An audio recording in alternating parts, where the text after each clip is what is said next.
all of us would agree that the times that we live in are very perilous.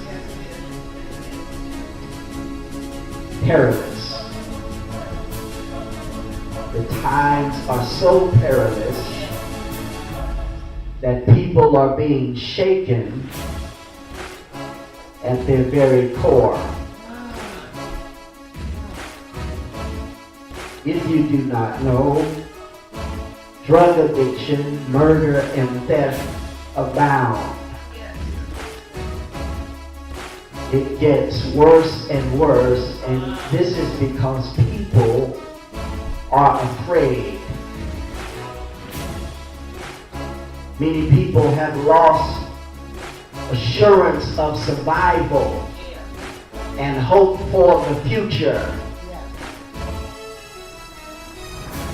Life circumstances have brought many people to their knees, not to pray, but in a sense of despair.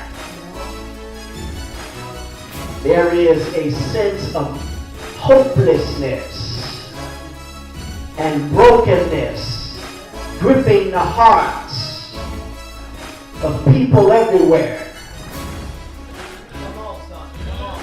People everywhere are experiencing so much despair that they are willing to try drugs that make you act like an animal and make you crave the flesh of other people.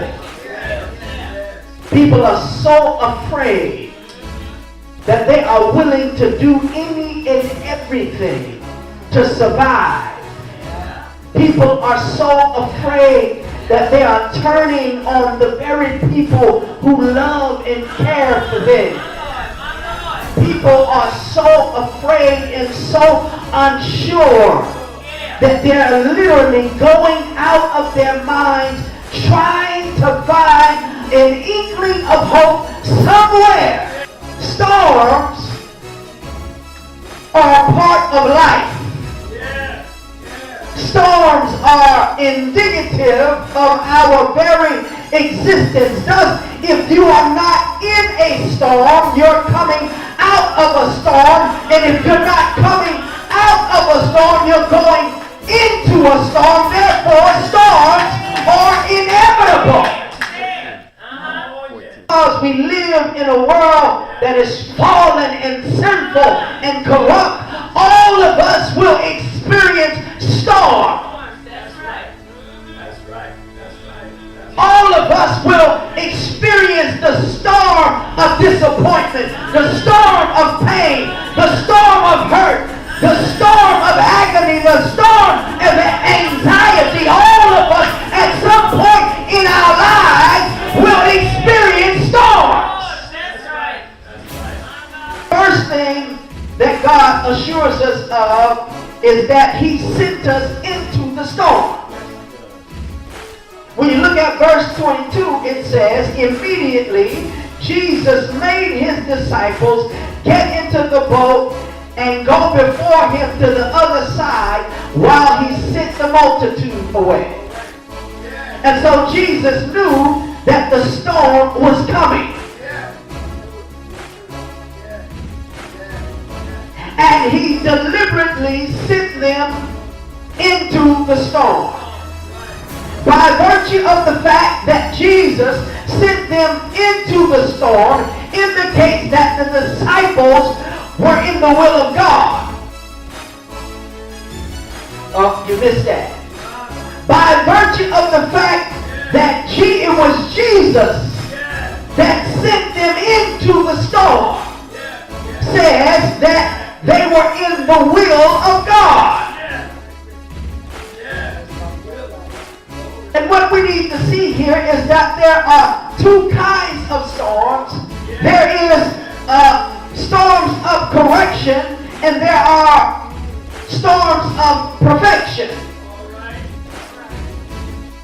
Storms of correction are when God disciplines us.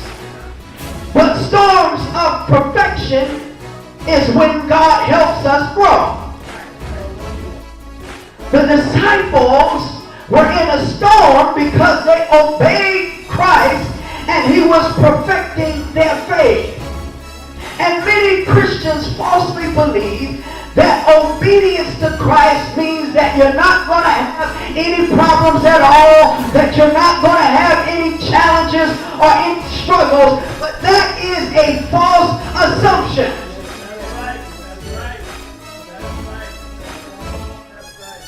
Oftentimes, all hell will break loose when you're doing what you need to do and when you're doing right.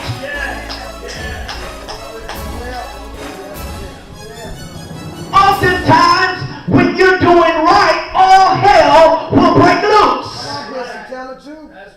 Oftentimes, when you're doing right, you will encounter all kinds of difficulty and all kinds of storms simply because you're obeying the will of God.